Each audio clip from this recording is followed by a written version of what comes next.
Okay, welcome back everyone. It is Michelle, and today I am joined with a special guest. Would you like to introduce yourself? Our name, the body's name, is REM, R-E-M.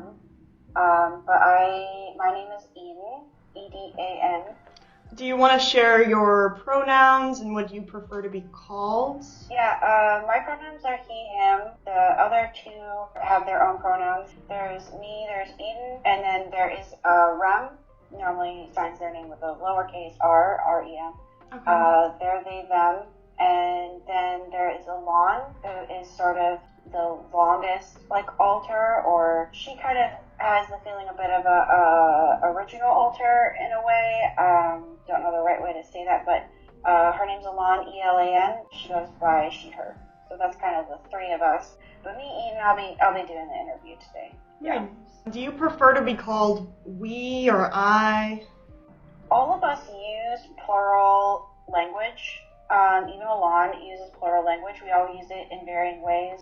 I use the I pronouns when I'm mostly talking about me in particular and stuff. I think we all kind of use it that way. We started using plural pronouns really strongly, even with strangers or especially in therapy, but in general we use plural pronouns. I know people have different feelings on it, but Sure. For us, it's really important. It was a tool that we learned when we were in the hospital this year, and it's a way for us to put some supportive language and some distance in language, especially if we're going to be talking about trauma or childhood things. It's a way to kind of continually remind ourselves and the other person, hey, there's other people here. There's other people supporting us. We're not alone, and we don't have to handle this alone. So we tend to prefer plural language in general. Yeah, plural language has always been, it's a comforting thing. Did you want to start by talking about your upbringing or your understanding of what DID is? Yeah, I could start with my upbringing, or all of our upbringing. My memories on our upbringing is a little more foggy than especially Alon's. REM has only been around in our current relationship with our wife for the last 6 years. Our childhood kind of set us up for DID, so I'll start with that. We were born to parents who were addicted to drugs and alcohol. We're 35, so it's been a while now. But we were born to parents who were addicted to drugs and alcohol, and we moved around a little bit. Our father was sort of a creator of different meth productions. He would start up meth labs and things like that. Oh, and so we would different drugs and things, but I believe, and what I've been told, it was mostly meth. So we moved around a couple times, and we ended up in New Orleans. When we were there were a couple things that happened that sort of altered our life dramatically. Not to start everything off going straight into trauma, but the first part of our life that sort of started our journey into dissociating intensely was that as a young child, we were 6. We were traded by our father to pay a debt. We were traded off in a business transaction to a man to spend time with him in a sexual way. It was to pay a debt that our father had incurred. That time spent with him began, although we do remember it, I don't remember it. I know it happened through therapy, but I don't have memories of it. I know Alon holds all of those memories, but we've talked about it a lot, especially leading up to this interview. We've talked about it. It's all remembered by her in third person. And so that was sort of a clue that a dissociating had begun. When that incident happened, it was a course of a day or two, and afterwards it was a period of time before we told anyone that it had happened, although our mother, who was very addicted at this point, especially to alcohol, was told, and it was a long period of time before anything happened afterwards to sort of take care of what had happened.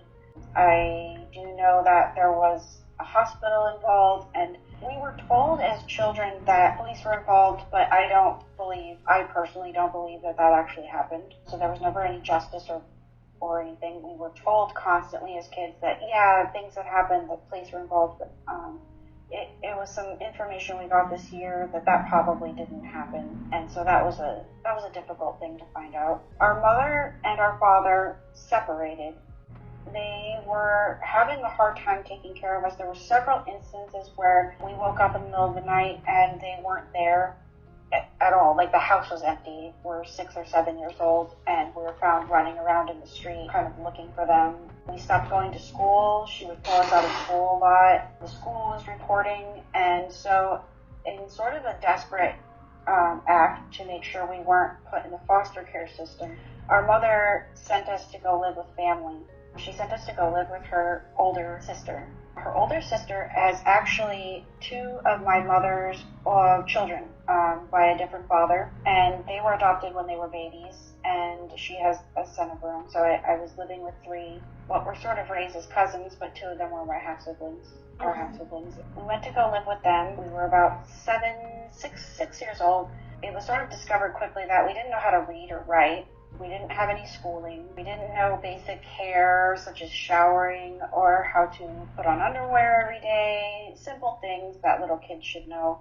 We were a very feral child, you could say.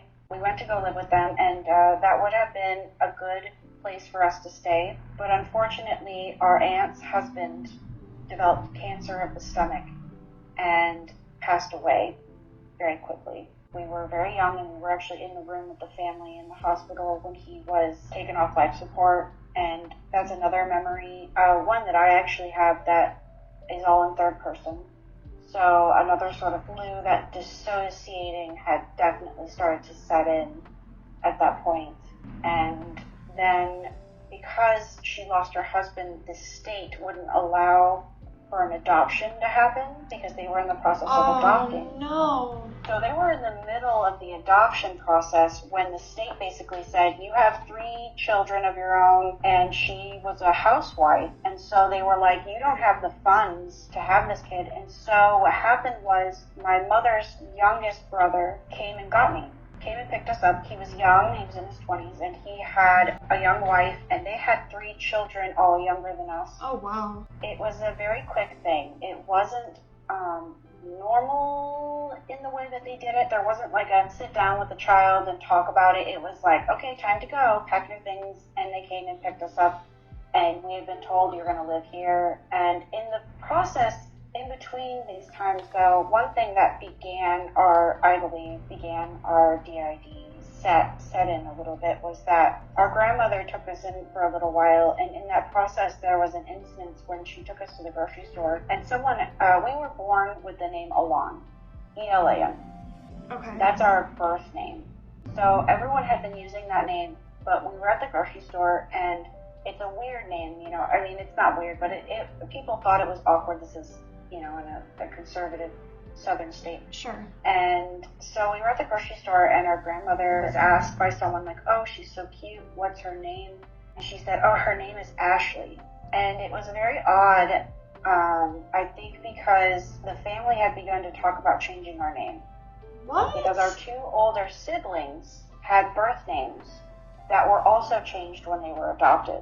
Believe that they began to think that the same thing should happen to us, even though we were like 6 going on 7 at this point. And we felt very angry and very frustrated as a little kid, thinking like, why would you, Yeah. We had a friend named Ashley, and so maybe that's where the name came from. Then we were picked up by our uncle, and we were living with him, and everyone's using our normal name, but it was very much that, and these were 2 people who were very religious. You're our kid now, and you live under our roof, and we decide how you will be. There was very little communication. There was very little working with us. It was just, these are the rules, and this is how you're going to be. And so they began to put together the paperwork for our adoption. And in the process, they sat us down one night and said, what name would you like to be called? And we thought, for a while, and we said, well, I guess Ashley. Ashley, is the name our grandmother had used. Yeah. And maybe that's the only name. Their other two daughters had A names, so they said, okay, that sounds, like that's okay. We'll start calling you Ashley. And so for a few days they started using that name, but then very quickly they decided they didn't like it. Okay. And so they sat us down one night and basically said, without any communication, without any working with us, they just immediately said, your name is Abigail, and that's the name you have.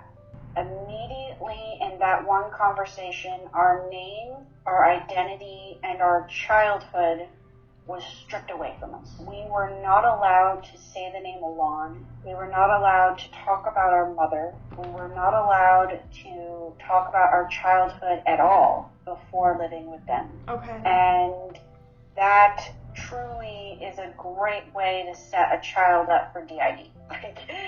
No processing or anything. No processing, no time. We had to sit with the emotions and the devastation on our own as a young kid who is unable to process. And this is right in that sweet spot of childhood when you are forming your identity. Yeah. And so very quickly, we believe that our identity and our ability to develop as a person was shattered.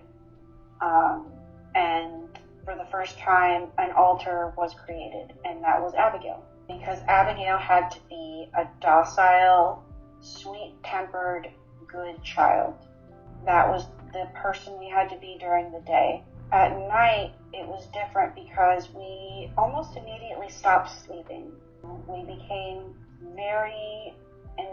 had very intense insomnia. We slept maybe 10 hours or less a week. How old were you at this time? About 7 to 8 years old at this point. So we were sleep deprived intensely. We didn't sleep, and no one knew this. But we would just pretend to be asleep till the whole house, and it's a strong memory of mine and Alon's, of laying in bed and listening to the house fall asleep and not sleeping and laying awake until the sun comes up. And at that point, we didn't know how to read very well, so reading books or entertaining ourselves is not a thing. So we're before the time of, right at that time of Game Boy Color, but we didn't have one. Right. And smartphones aren't a thing. So what do you do?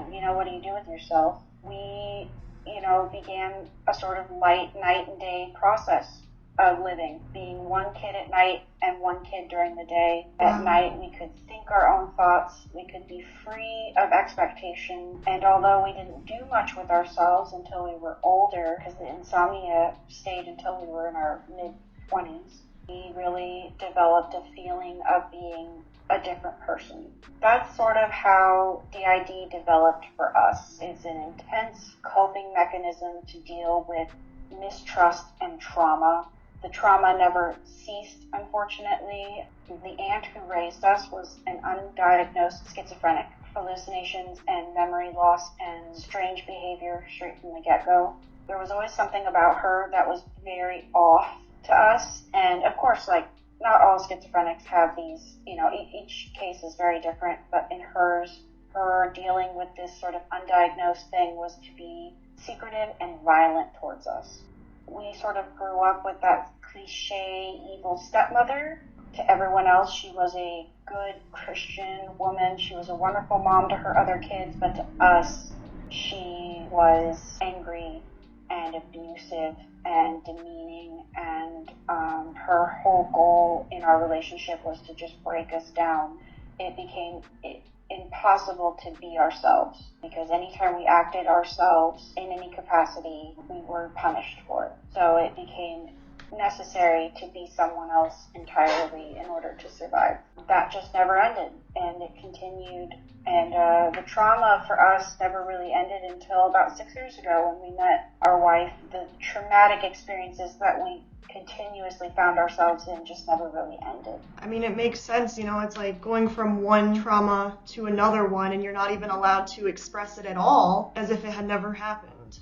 Yeah, we were left to feel that it was just how it is, and you need to survive and get through it, and you need to be good while you do that. You need to be a good child, and that really was put upon us really strongly, that we need to be the best that we could be, and no matter how much pain or distress you're in. And so we just dealt with that. The dissociation began, and it never ended. Not only did the DID develop, but we believe we began to have really intensely maladaptive daydreaming. Sure. Started really intensely, and we began to live less and less in reality and more in these daydreams, because it was safer and it's easier to get through things if you're just not living here. You're just living somewhere else where things are better. It's kind of funny growing up. We grew up in a time period where I don't know if anyone will know this name, but do you know Thomas Kincaid, the painter of light? He's a famous artist, a Christian artist, actually, from the 90s. He was in the early 2000s. He was very popular. Okay. He painted these beautiful, picturesque landscapes of houses with lights shining through them. He was a big commercial artist, and he was really popular in our evangelical sphere of living. Someone one year gave us a card, and it's a beautiful landscape of a cottage at night with little lights. We used to stare at this card at night, stare, and we would just daydream that we lived in this cabin. It was quiet, and that we were the only ones who lived there, because we were the only safe, we could only be safe by ourselves. The cabin was our safe place in the sounds of nature. We really focused intently on this, and that's the daydream really started from there. And we just lived there. We lived there for years in this cabin, in the woods, in this beautiful, picturesque, perfect place, and became very obsessed with this artist because the pictures and everything. And we still have some of his work now. He's still a very comforting artist for us, even though the artist himself is a terrible person. But oh no! Well, at least the art is disconnected. Oh yeah, disconnect from the artist, but it is. But yeah, that's kind of how those two disorders for us really began. I mean, it makes total sense to me, because you are not teaching yourself to dissociate or to maladaptive daydream, but that's actually your brain's only option. Yeah, I think that it was our only option to survive, our only option to get through it, or even as a little kid, the thought of suicide wasn't too far off. And that's intense for a little kid. Yeah. Before you even know the word suicide, to think that maybe ending your own life is better than what you're going through. And so your brain adapts, and it learns another way to make through it and to get through the years, for sure. I'm just devastated, because it's I know you were neglected by the system, too, in a way. Yeah, no one noticed. No one in our family noticed. Our uncle was a very well-known pastor, and so it was very much, I could say that religious trauma is sort of in there, but even from the get-go, we never believed in God. That just never stuck with us. But the church became a little bit of an outlet, because it gave us something to do. We worked in the daycares.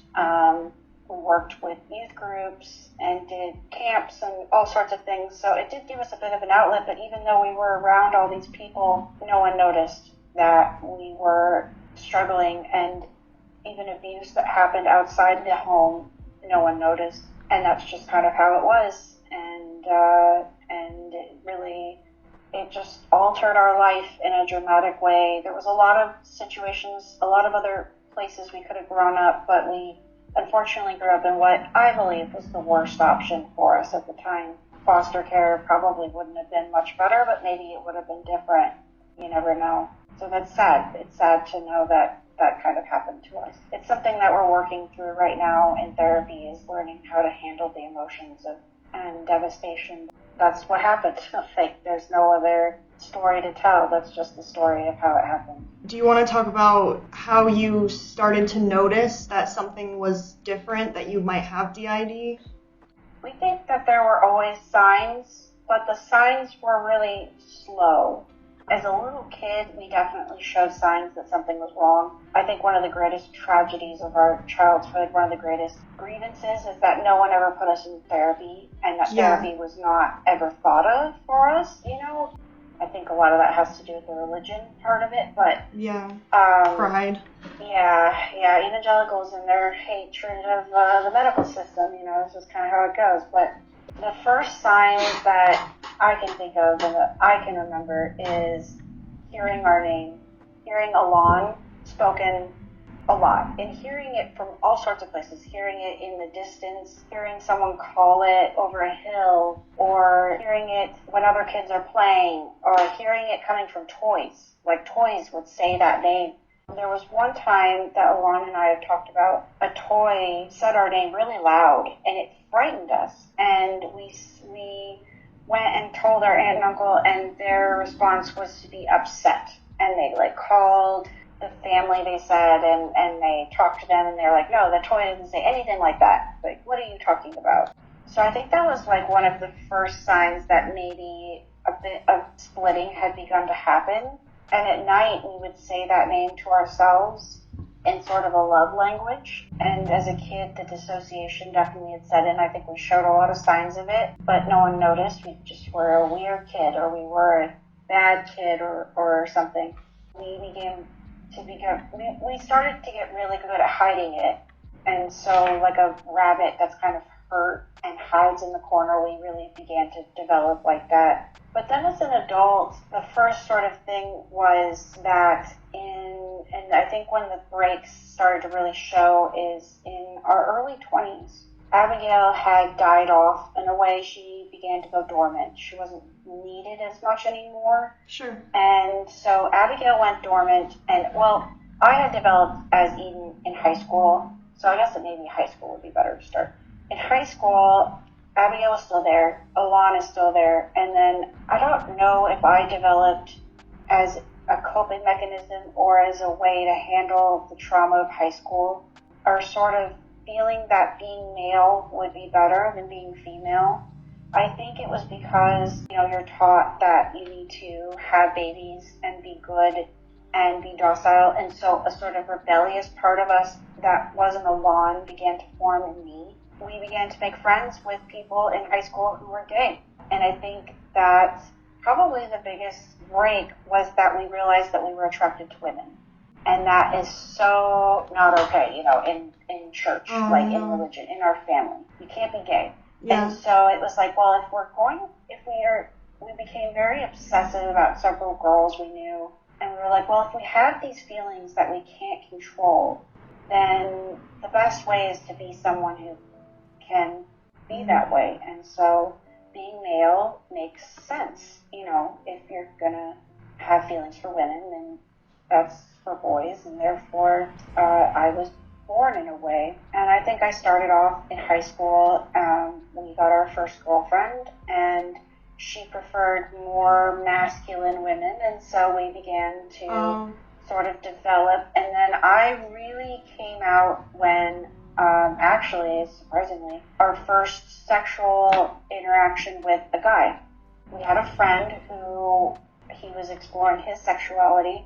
He was a very sweet guy, very docile and sweet, and he and us sort of started to talk, and we were both like, he had experienced sexual trauma as a kid, and we had experienced sexual trauma as a kid. Sure. And so we talked about that in a way that was like, well, we're damaged goods, so why don't we hook up? Like, why don't we see how that goes and see if so we hooked up once in a more sort of straight way, and we were both like, man, this sucks, And so he kind of looked at us one time, and he's like, sometimes you really act like a guy, I wonder why. I wonder why. He's like, sometimes you say things that makes me want a boyfriend, or he said something like that. Yeah, and we were friends. We weren't dating or anything. Sure. So we kind of took that as a compliment, like, oh, well, okay, yeah, I kind of took that, like, oh. And then he was like, have you ever thought about cross-dressing? And I, being me, kind of was like, no, but I would want to do that. So I started to borrow his clothes, and when we would sort of sneak out to go to the movies and stuff, I would dress like a guy. I would dress like myself, and then one day he and I were talking, and he's like, what would your name be? And I thought about it, and my first thought was, of course, like, oh, I'd be Alon, because that's my name. But then I'm like, that's too female. And so we talked about it, and I said, well, I would be Eden. I would spell it E-D-A-N, although now I kind of spell it a little differently because the phone, it auto-corrects to E-D-E-N. Oh, okay. So I was like, I would be Eden. And the name just, that's how it was. It sort of was like a name that I both decided on and didn't. It naturally came, and it felt right. And so he was like, yeah, so it was a really freeing time to be able to be myself, and I began to develop as my own person.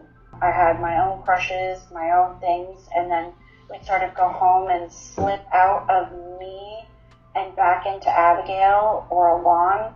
The duality was very apparent to anyone outside of ourselves, and only to our friends. Like, our friend really called it out. They were like, man, you know, when you're hanging out with Thomas, you're so boyish. Or when you hang out with your girlfriend, you just act so boyish. But when you're home and you're around your parents, you act like such a girl. Well, maybe I'm transgender. Maybe that's what's weird about me. You know, weird, I'm saying weird as in, you know, as a thought process as a kid. Sure. And I'm thinking maybe I'm trans. But trans was not, in my time in high school, was not a thing. That was not like a normal thing. Trans people were viewed as strange and rare. And so we had, when it kind of word got around in school that we were acting like a boy and we were dressing like a boy, a teacher who was friends of ours in a way kind of pulled us aside because I guess she had heard a rumor about us. Someone had seen us acting like a guy and pulled us aside and said, you know, if you want to be trans, you're going to be forced to have these surgeries, you're going to blah, blah, blah. And it frightened me because something inside of me was saying, that might not be right. And so I kind of went dormant for a while. It hurt me. It affected me greatly, this thought that, because for me, I feel so male. I look a bit like the body, but not quite. And so I was in my head thinking, I'm so attached to this version of myself, and then I'm going, but something inside of me is also saying no, and so maybe that's not right, and it fucked me up pretty bad, and so I think I went dormant for a while. High school ended, and in our early 20s, well, high school ended on a bad note. There were some traumatic things that happened. I know that trauma happened, although what trauma exactly, I know that in some aspects it probably was sexual, but I don't know what exactly happened. I don't know the details of it. Because of that trauma, Abigail went dormant, and Alon split into two. They split into twins. They called each other twins. There was a fascination and obsession with twins for them.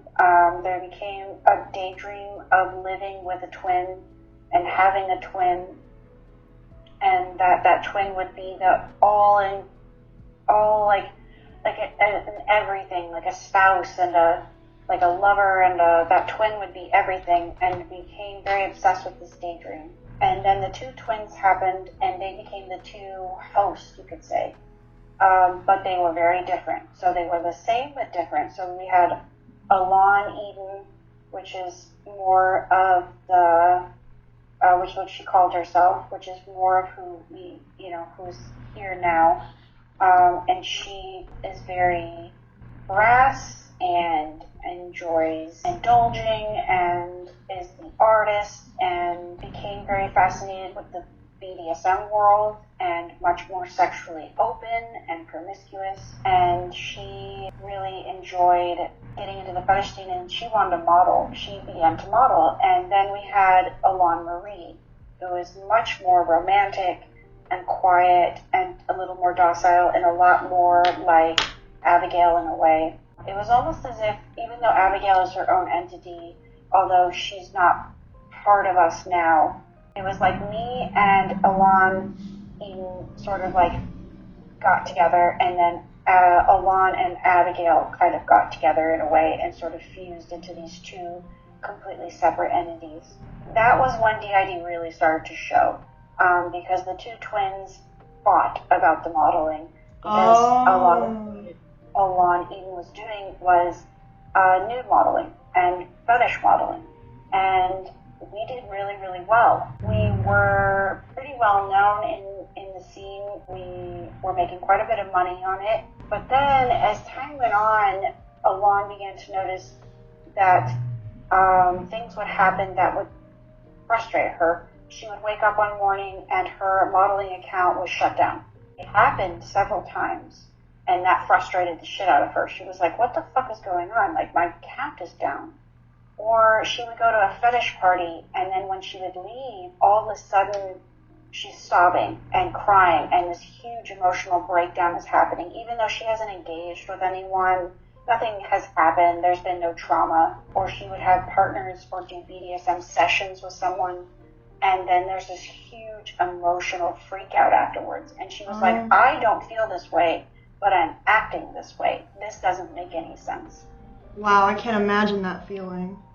Yeah, and so this sort of amnesia started because we hadn't quite experienced the amnesia before, but it was like waking up and your clothes are in a bag, or waking up and the account is shut down, waking up and the gig the next day has been canceled. And amnesia really started in that period. And it was so frustrating for her because she's going, I love my job. I love this. I love going to parties. I love having this polyamorous lifestyle. I love having casual sexual relationships. And yet there's something in me that's fighting it, and I don't fucking understand it. Yeah. And she got really frustrated with that. Somewhere along the line, we met a guy. Alon Marie and him fell madly in love with each other. Desperately, obsessively in love with each other. Sure. And it was a very codependent relationship, and Alon even sort of tolerated it for a little while, but it began to take over more and more. And the more and more Alon even woke up and was like, my shit is disappearing, and my life is disappearing. And all of a sudden, she woke up one day and her main gigs were just canceled. And the accounts were deleted permanently, and the photos are erased, and her life just was vanished. And all of a sudden, these relationships that she had developed are gone. And it got to the point where there was no backing out of it. It was like, this is happening. And a huge shift happened, and Alon even went dormant. Okay. And Alon Marie took over, and she got into a relationship with this ex of ours who was very young, well-meaning, but definitely not capable of the kind of relationship that they had developed, but that they just became very codependent. And the two of them ended up getting married and moved in together and had a very long relationship. But in the process of that, he sort of ended up isolating Alon Marie really strongly. She suddenly had no friends. Oh no. And had no communication with the outside world, and became very in-tuned in this relationship with this person.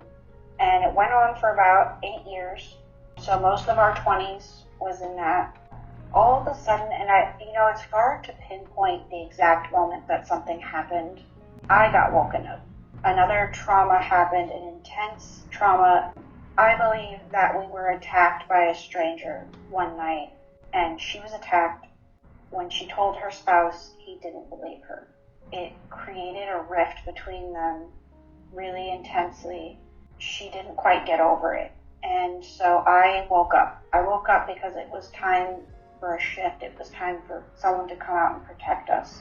And I woke up, and I've always been sort of the protector, I think, in a way. I woke up into my role. When I woke up, I'm going, I am not attracted to men, and I don't want to be married. Oh my God. To this person. And what are we doing here? Like you're living someone else's life. Totally. I woke up into someone else's life. And I'm going, this is weird, and I am uncomfortable, and I'm not doing this. And immediately the marriage fell apart. Like, it was like shattered. And over the course of a year, I came out more and more until it was just me. And in the process, I sort of became attached to, I was like, told this person, like, I want to be poly again. Like, I want to be polyamorous, and I want to be open, and I don't want to be sexual with you. I'm uncomfortable. Right. More and more, as the relationship died, so did Alon Marie. It got to the point where it was like, okay, it's time for you to go dormant. We had a bit of a self-suicide. It is no longer part of us. Wow. She was sort of lost to the relationship. We got divorced, and in the process, I met my wife now. Although I went through a bad relationship first. I went through an abusive relationship, and then through that abusive relationship, I met, and she sort of pulled us out of that. And yeah, it was hard. It was a hard year. It was probably one of the hardest years of our life because it felt so confusing. Why are we making these decisions, and why are we in these relationships, and what is going on? But we didn't have any explanation, and we kept thinking, then this is where DID really fucks you over in a way, because it'll say to you, you don't need therapy. You're fine. You aren't that, you're not that fucked up by trauma. And so we kept thinking, and people around us kept saying, like, you need to go to therapy. You need to see someone. You should probably go on meds, to be honest. And we kept thinking, nope, don't need it. I mean, with amnesia, you don't even know what really happened. Yeah, yep. The amnesia really starts in, for me in particular, I have a lot of emotional amnesia. It's like, oh, well, I can talk about trauma to your face and not express any emotions over it without realizing that that's super unhealthy. And that's something I'm working on in therapy, is like, man. But yeah, during this time period, it kept telling us, like, over and over again, you don't need therapy. You don't need to see anyone. You don't need to see a professional. Like, don't worry about it. Okay. You don't even need to Google it. There's nothing to Google, like, what? You're just crazy. You're just going through a crazy period of your life. Our poor wife now, she met me in the beginning. One part of it was that during the divorce, as I'm coming out, I decided times have changed, that maybe I am trans. And maybe that is the part. And so I actually went on hormones. I made the decision for us that I'm going to go on hormones. I lied to the doctor and told them I was in therapy, but I wasn't. Oh, really? Yeah, because he asked, he was like, you're in therapy and everything, like, and I was like, oh yeah, totally, like, yep, and, because my brain's telling me, you don't need it, don't worry about it, our instincts are telling us, not to find anyone who can help us. So I went on hormones. The hormones were good and bad. We have type 1 diabetes and stage 3 kidney disease. Something interesting about diabetes is it's an autoimmune disease, and we believe that it was actually developed because of childhood trauma. Okay. We're the only one in our family who has it. And unfortunately, because the trauma never ended, the complications with the diabetes never stopped. We have a lot of complications that are now too far gone to backtrack. The hormones gave us a lot of strength. It started low blood sugar hypoglycemic episodes where our brain would turn off when our blood sugar would go low, and we would have seizures and pass out randomly on the street. We had these horrible effects with the hormones. God. So we were on hormones for a while, and so our wife was trying to take care of us. It was really hard. We're having a lot of problems. And then finally in 2019, or maybe 2018, during that time period, I decided that maybe Eden wasn't the right name. Maybe I needed to choose a new name for us or something. And I didn't choose this name, but I had a dream, or we had a dream. At this point, it's just me. Like, I'm just the host. There's no one else around at this point. So I'm thinking that I've got my life figured out. And I had a dream, and we have really intense dreams. And I had a dream that someone walked up to us and called us REM. Oh, really? Yeah. And it's actually a memory that's come around recently, because people kept asking us why the name REM, and it was like, well, I chose it, but I didn't choose it. I can't think of why, but it's a memory, that kind of came, and someone called us REM, and so I was like, REM is a good name. It's neutral, it's androgynous in a way, and so that'll be good. I legally changed our name to REM, even though there was something inside of me that was really hurting over it. I really wanted to go by Eden, but it felt like for some reason I shouldn't. Like someone was telling me I shouldn't. And even when we were changing our name, it felt wrong in a way, but also right. But changed our legal name to Rem Alon. Sure. And I put Alon in there because I thought maybe that's the way to go. The day we changed our name, we had a low blood sugar episode, and I fell on some stairs, and I shattered our right leg. Oh no. Completely. Oh my god. Yeah, I shattered it, just absolutely shattered our ankle into a billion pieces. Totally broke the bone, the lower part of the lower bone in our shin into 3 different spots, and had to immediately go into emergency surgery. After the surgery, we were on so many painkillers that our kidneys almost shut down, and so we almost died. And when we got out of it, we were highly recommended by the doctor to go off of hormones. We stayed on them for a while longer, but then in 2020, when COVID started and we were away from society and we were inside, Alon Eden came out, and she began to wake up and take over. And when she woke up and took over, she was like, well, I'm not super happy we're in another relationship, but this is okay. She was also like, not super happy with the name, but the name's got our middle name in there, so she was okay with that. But she did not like that we were on hormones. That was super no-go. And so she, almost overnight, stopped taking the hormones. Ooh, is that bad for your body? Yeah, it was really weird, and I and her began to fight internally about it. Yeah. But I didn't realize, it felt like an internal, like a, you're battling with yourself, but you're really battling with a whole separate person. You didn't know that, though. No, at the time, no. Wow. I didn't realize that I'm battling with a whole other person. I felt like I'm just having some sort of, like, maybe I'm not trans, maybe I'm just, and so we ended up detransitioning. She took over completely, started making art and started making different art than I was making. I was tattooing professionally. I was getting out of it because I wasn't super comfortable with it, and then COVID happened, but then she came out and it was like the tattooing stopped and the hormones stopped, and all of a sudden we're doing totally different things. Our wife really was like, what the fuck is going on? Like, this is weird. Like, you're acting different, and she of course doesn't know what's going on, and she has no way of saying, hey, you're being a different person. She's just like, you're being different, you're changing. But she's supporting us. She wants to support us, so she's supporting us through it. Amazing, though. And she watched that, and so that was sort of a big change between us. And then she was out for a long time.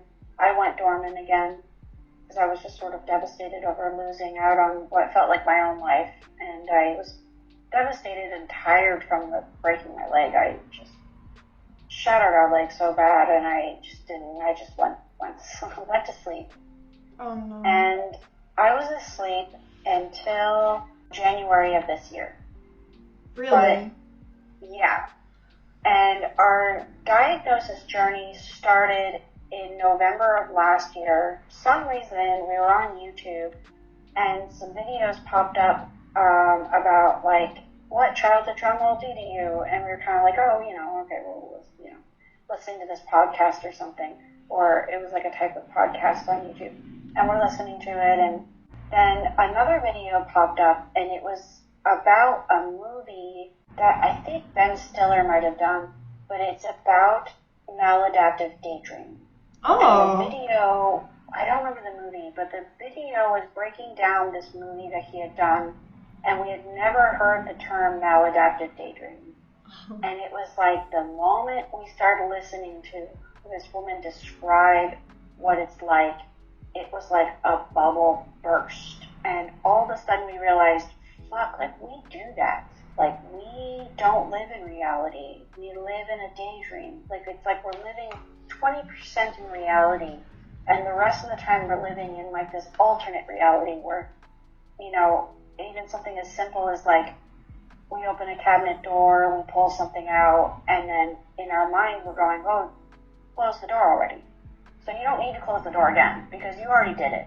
And so it started to create this executive dysfunction that's really bad, and this, we're having conversations with our wife that we didn't actually have, because in our brain we had this great conversation and everything went well, and it's like, no, we didn't even do that. Like, that's just you daydreaming that it went well, so you don't have to go through the emotional turmoil of a hard conversation. I did not know that was how maladaptive daydreaming works.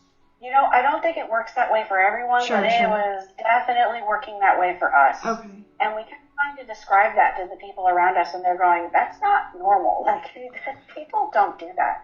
But I think in our case, it's an extreme version of maladaptive daydreaming. Like, we were functioning, but it was almost like we were functioning looking through a little hole. We're looking at reality, but we're really not there. We're living in a totally different place where we have more money, things are better, health is better, everything's better, and it's so indulgent to live there that we're just living there. And so it's better to, like, not cause problems in our relationships by having, these conversations or these moments with them. Or it works in the reverse, too, where it's like she does something that we don't quite like, or it's frustrating to us, or she leaves her socks on the ground, Like, oh, that's frustrating, I have to pick your socks up. Well, no, in my brain, you didn't do that. Now I'm a better relationship with the person you are in my brain, not the person you are in reality, because you didn't do that one little thing that annoyed me, or this big thing that annoyed me, or we didn't have that fight, And it's a great way to ruin your relationship, is to live that way. They had no idea that you were living like this. Yeah, and I had no idea. None of us did. None of us, all of us, our whole being did not realize that we were doing this. And so when we realized, like, oh my God, we're living this way, it shook things up. In December, Abigail woke back up, and Abigail came out into a life that is queer, and we are covered in tattoos, and we got married last year. Congratulations. We got married. Oh, thank you. Yeah, we got married last September. So when she sort of woke up, the first instinct of hers is, well, we're going to have a baby, right? Like, let's have babies. Yeah. Because that's what she had been taught as a child, is like, hey, you're married. And so her only way of coping with this life that, in her opinion, isn't right, is to have a baby.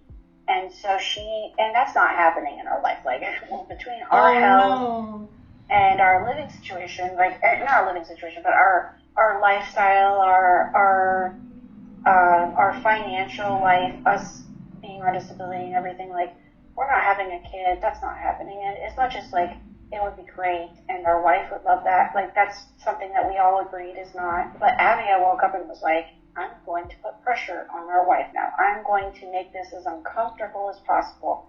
So it wasn't just the kid thing. It then became, I want a second dog. Our dog does not want a second dog. Our dog is a spoiled little Chihuahua baby. He wants all of our attention. So getting a second dog would just make his life miserable. Yeah. And she began to put a lot of pressure. And then Christmas happened, and she was just awful. And it was very much like being on the outside. All the rest of us are standing on the outside watching someone act terrible. And we're all going, this isn't us. Why are we acting this way? It really shook our wife up. She was like, you're acting really horrible. Like, you're making my life difficult. You're demanding these things you don't normally demand. You're acting very strangely. You're very emotional, like you aren't normally like this. And we had a really miserable Christmas. And then right after Christmas, our grandmother died. Things were already a little rocky. Abigail went dormant. I woke up for a minute because I tend to deal with the family a bit more when we have situations with our family. Our mother and us are close now. We're on a good relationship, but the rest of the family, we don't really have any. They kind of excommunicated us when we were younger. We left at 17. We were kind of kicked out at 17 or 18, just barely 18, mostly 17, and so we don't really have a good relationship with them. We don't really have a relationship with them. We decided to go to Kansas City, where our grandmother died, to bury her and be with the family.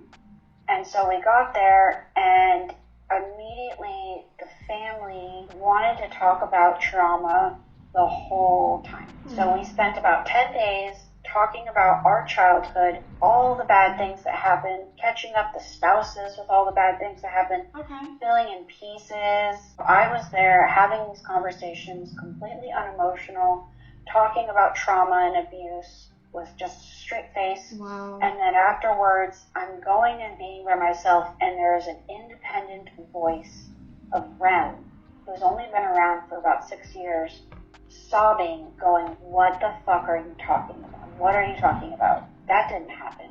That never happened. Oh my And God. it was the first time that I had heard someone separate from myself in my head, and it felt like I was going crazy.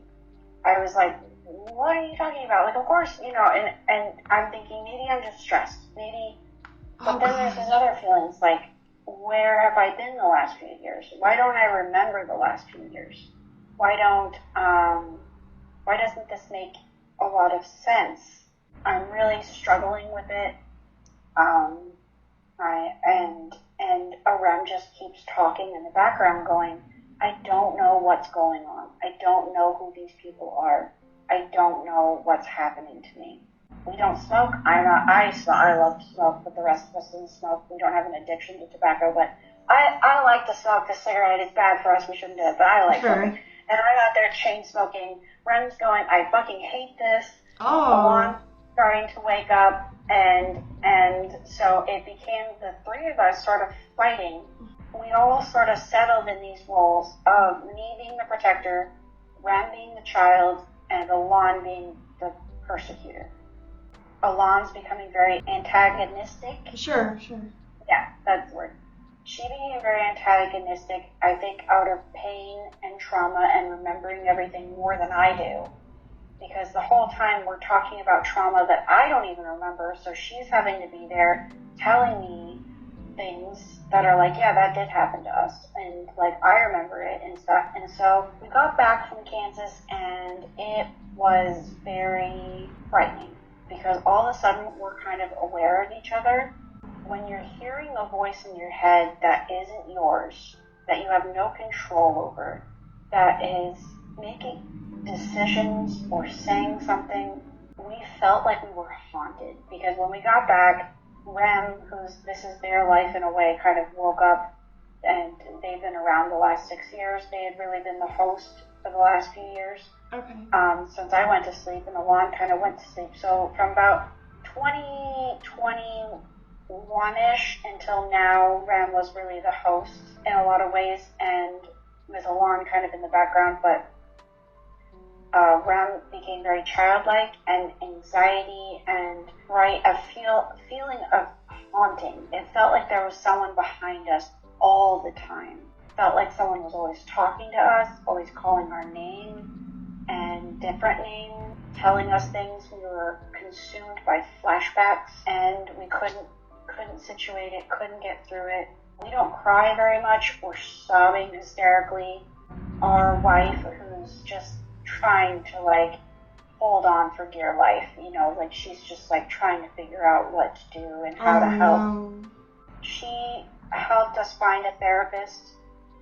She has a friend who's a therapist, and he got us into his clinic, and we went in for like an emergency like evaluation a little bit with this person, and they don't have any experience in DID. They don't have any experience, but they're a really, really good therapist. We still see them. They're our number one therapist right now. They're really amazing. They specialize in queer therapy and trans therapy, and we saw them, and we sat down with them, and they were going like, "Oh boy, like we can't diagnose you. Like we don't know what's going on. We need to get you some diagnostic help." But living in America, finding a diagnostic help and finding someone who's going to be open to this situation is really difficult. Especially with like complex dissociative disorders, I'm curious how you even do that. Yeah, it's hard, and the fact that we're on disability, and so we're on state insurance and government insurance, our chances were nil. And we've had one appointment with a psychiatrist. We found a psychiatrist we really enjoyed, but he's more of a med person. He just prescribes meds. He doesn't diagnose as well. We saw him, and he also said, "This is too complex. I don't feel comfortable diagnosing you. You have too much going on. Let me find someone who can help you." It was kind of bounced around that maybe we should go and do that test. I don't know what it's called, but it's where you do like 8 hours of testing for diagnostic stuff and dissociative disorders. but with our insurance, we could not find it for less than $5,000 or around $1,200 to do these tests. And it was like, Please. There's no way. No way. Could not afford that. Absolutely not. I mean, we could, like, not have a place to live, maybe. It could, you know, like... Right. Which one is more important to you? Yeah, living or doing this. So that wasn't an option. So we have seen one other psychiatrist, and he was awful. And he basically told us that our tattoos were... I have a tattoo of a naked ball joint doll on one of my arms. He pointed that tattoo out and basically said, you need to get these removed because you have trauma tattooed on your arm, and that's why you're not better. And exactly, he's so right. No, I'm kidding. That's ridiculous. And he prescribed us a medication that was like recalled several times. It's an antipsychotic. Stop it! No. Like, you won't take this. So then we decided, well, it's time to get on the internet and look. So we started to get on the internet. The first thing was that actually Alon reached out to someone on Instagram who has OSDD and reached out to them and was like, hey, these are the symptoms we're feeling. What do you think? And they were very sweet, very encouraging, and they were like, well, I don't have any experience with what's going on with you because all of your alters sound, and we described it as in it's shades of ourself. Now, there's a little differences there from the body, but it's mostly shades of the same person. Okay. And we feel like so different from each other. At the same time, there's independence, there's different thinking and choices, and we just don't understand what's going on. And they were really sweet and encouraging, and they said, you know, you should do some research. And they were like, it does sound like a type of dissociation. It does sound like a type of DID. You should do some research. Okay. So I started doing some research, and REM really was the one who did the research. That's when we kind of came across the fact that DID at this point in time is very difficult to Google because the first thing you run into are TikTok and YouTube in a way, and very quickly we realized that we could not trust what was being told to us, and the information felt very untrustworthy. It's not that I want to say straight away that it's full of fakers, but that was the way it felt. It felt like I could not, or we could not trust anyone or trust anything. REM was devastated. We're very used to finding art communities and communities online, and the fact that we could not trust a community, that we could not even reach out to a community. And then the other part of it was that we're very alternative looking. We have a lot of tattoos. We have a face tattoo. We live an alternative lifestyle. We're queer. We're white and AFAB. And it was like, but those are the things that people attribute to fakers. Love it. And that became the moment that things really hit a crucial point of just absolute, just devastation. This was just information that was too much in a vulnerable and devastating moment. We were still seeing our therapist, trying to work through it and trying to think that, and on the other side, our wife, who had been doing her own research, hesitated to say, yes, you have DID, because she doesn't want to confirm anything that may not be true. She didn't want to encourage, because she had been told online, don't encourage it unless there's a diagnosis. You don't actually have DID unless there's a diagnosis. You know, there was a lot of misinformation that she's being fed, we're being fed, and it felt very frightening. And it's also frightening for the person you're with. It's scary to watch them go through, basically we were having psychotic breakdowns and psychotic episodes. Okay. She just didn't know how to deal with it. She started to suffer on her own, in her own way, and she relapsed, unfortunately, on drugs for a little bit there because she was so overwhelmed and so didn't have her own community to go to, it didn't have anyone to talk to, so we both were struggling really hard, and Rem became so convinced that no one would believe us that we had a crucial moment where it was like, okay, I think it's time we should go to a psych ward. I don't think we're safe. We had several instances of self-harm, And it was just self-harm to get through the psychotic episodes and emotions. And then we went to a therapy appointment, and after the therapy, I went to it. I talked to the therapist. The therapist said, yeah, you should go to a hospital. I think we need some stronger care. Okay. But when we left the hospital, this is before, we were having switches, but the switches were painful and headachy and disorienting, and we just didn't understand them, and we just felt like we were being possessed and haunted, and just didn't know what was going on. We left the therapy, and our therapist is downtown. We live in Chicago. Downtown is very busy. There's a lot of traffic, and it was during rush hour. We left, and for the first time, we had a full body takeover. REM pushed through and took over the body and tried to walk into traffic because they were so convinced that this would never end and that no one would ever believe us, and that because of how we look and how we live and who we are and our sexuality and all the details, that no one would ever believe us. As they tried to walk into traffic, I tried to take over, and we fought internally, and they began to take a step out. I began to try and push backwards, and we had an internal, external fight, and a large car was coming. I don't know if it was a truck or a car. It's hard to remember. But someone else, a guy, I think, grabbed us from behind and pulled us out of the truck, pulled us out, and we fell backwards. And he kind of was like, "Are you okay?" I think it was a guy. And I jumped up, I took over. It jolted us, and I took over, and I stood up, and I said, "Oh yeah, I wasn't paying attention." And then I just went up. I got on the train. I took us to the hospital. There was a hospital closer to our house, but our therapist recommended a particular hospital, and it was a life-saving decision.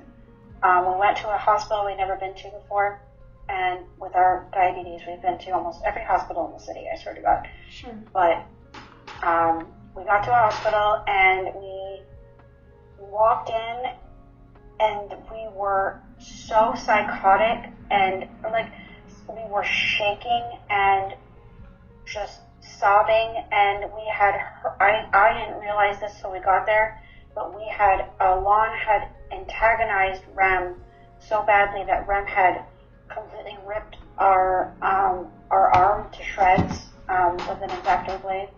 And so when we got there, there was blood dripping off our hand, and they just immediately took us to the psych ward. They were they put us in a holding cell for about 6 hours. In there, we were shaking, dissociated, rocking back and forth. A very, very kind ER doctor came to us and asked, and REM just kept saying, "I'm haunted. Someone's haunting me. They won't leave me alone. You won't believe me." And they talked about trauma from childhood a little bit, that they were told. They were like, "Someone told me that this happened to me. I don't think it happened." And it was actually that ER doctor who sat with us for almost an hour. They diagnosed us officially with DID. Wow. And they sent that diagnosis when we went upstairs, and we spent about a week in the psych ward. We would have probably stayed longer, but we were so good, I guess you could say. We were so docile and easy to take care of that they didn't think we needed to stay longer. And it was one of the most life-changing experiences for all of us. We got up there, and the fact that our phone got taken away from us, so we don't have any more access to the internet. We're in a safe place, and we're being watched, and we felt cared for. And I know most people have a terrible experience in psych wards. They can be really traumatizing for some people, but for us, it was life-saving. And every single person who took care of us was incredibly kind. We had several people who took care of us that were gay and queer and were very kind and open about that. The psychiatrist that took care of us was very wonderful. She immediately believed us, and the first session we had was with me, and I just told her everything, and she goes, I believe you. I don't think you're here for attention. There's obviously something going on. So the whole week, we didn't know that we were officially diagnosed yet. We got to the final day and a fear set in that if we leave here with a depression diagnosis, I don't know if REM's going to make it. Like, I don't know if this is going to work. And we got out and we sat down with the nurse and she was like, here's your paperwork. And she gave us the paperwork and it said dissociative identity disorder. And it was a moment we dissociated really hard. A nice thing about the psych ward was that we were able to create an internal room for the three of us. All the fragments of us, all the past and the memories and the trauma settled, and it became just the three of us. While Abigail and a form of Ashley is still there, they're not available to come to the front any longer. They've been put away. In a way, they've been put in the darkness and sort of set aside because it's what's best for them and what's best for us. And the three of us settled. It all happened very naturally. We created a room for ourselves internally, and that happened very naturally because we had so much time to ourselves in the psych ward. So we sat down, she gave us the paperwork, and we had been fighting so much, but the moment we saw the diagnosis, it was like the three of us stood up and hugged each other for the first time. And we were like, okay, like, this is okay now. Like, people will believe us. Like, it's okay. Like, and it wasn't for the internet. It wasn't for anyone else. It was for ourselves. And feeling as if, okay, this is what's going on. And we can continue with our journey with the feeling that no one will invalidate us any longer. When we got back to the real world, it was still hard for our wife. She was having a hard time with it because she began to fear that she was losing us. And she thought that maybe in a way some other alter would take over and no longer love her. In some ways, that has some truth to it because Alon is aromantic and not into relationships. That's from trauma and being forced into a marriage before that she was not into.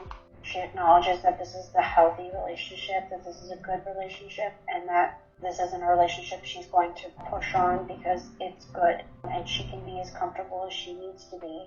She often tells our wife, like, you're my girlfriend, like, you know, like, we're dating and stuff. And so they have their own relationship, and it sort of has its own perimeters and boundaries.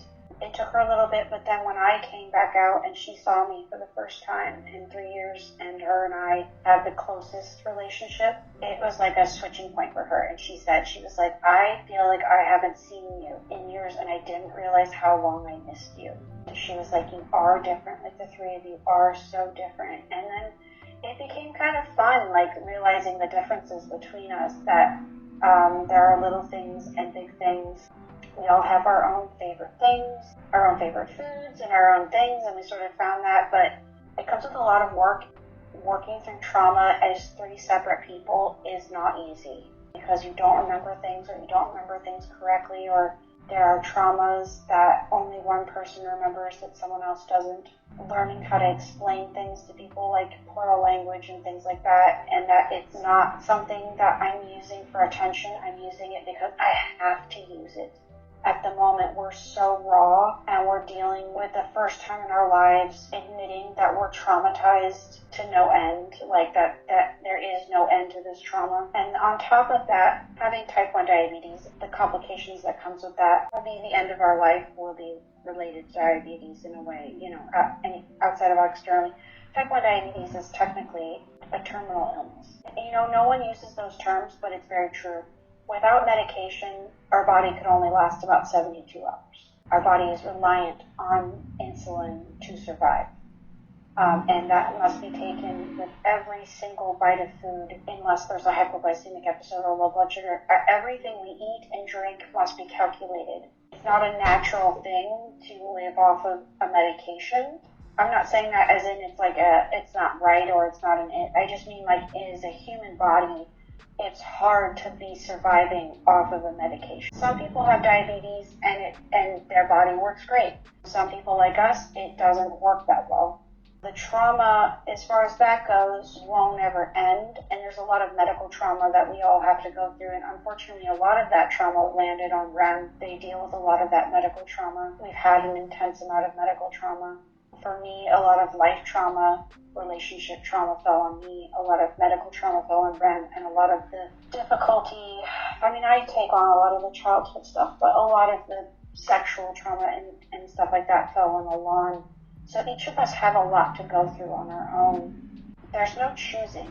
And that was something that was really interesting, was that besides kind of casually choosing our names in a way, mine and Rem's, and nothing else about us was chosen. It all happened really naturally and independently. That was just kind of the key of it, was that going with the naturalness of it and not fighting it, and realizing that trauma will continue and that we need to learn to deal with it and learn how to cope with it in productive ways and not leave in daydreams or split off or force another alter to deal with it when, maybe I need to learn coping mechanisms.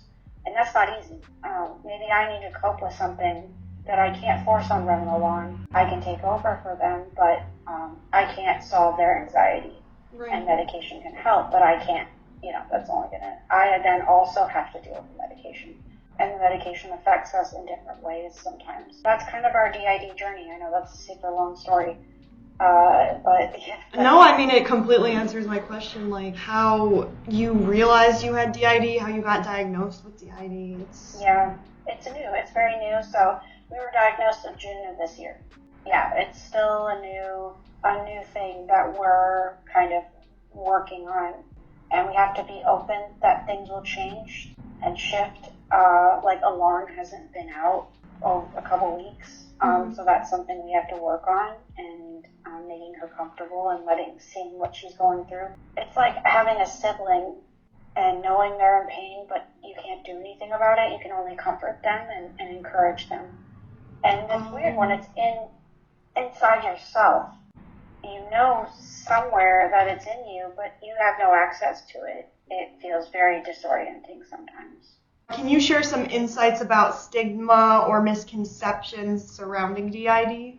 So far, I think the most stigma that we've encountered with mostly medical professionals, there's been a couple times where with our primary doctor, with a few other therapists when we were looking for other therapists. The number one thing we were finding is that medical professionals are now very reluctant to comply with our diagnosis because, again, the way we look and the way we are, they seem to assume that we are on TikTok or that maybe it's malingering in some fashion. So we've run into that actually a couple times in the medical world, where they've sort of taken a big step back and been like, that is a very rare diagnosis. Or, that's horrible. Like they'll say something like and it generally, it forces us then to talk about trauma immediately, because it's like, don't do that. Well, here's all of our trauma, so that kind of maybe will help you realize that we were sort of, the trauma's a lot, so maybe that'll help you accept, believe me. But we have I actually had a therapist argue, what social medias are you on? And I think it was a therapist in a hospital, so I believe she probably has run into. And a lot of people, we look really young. I think that a lot of people assume we're a lot younger than we are, because we're 35, but people will be like, think we're around 24 to 25, and so they'll be like, well, you're very young, and I'm like, no. And it's like, oh my God, they don't even... No, not quite that young. So we run into that problem, and I think that it's tricky. It's tricky, because I don't want to, say there needs to be more acknowledgement of, it's malingering DID, right? Or fictitious, DID, all of it.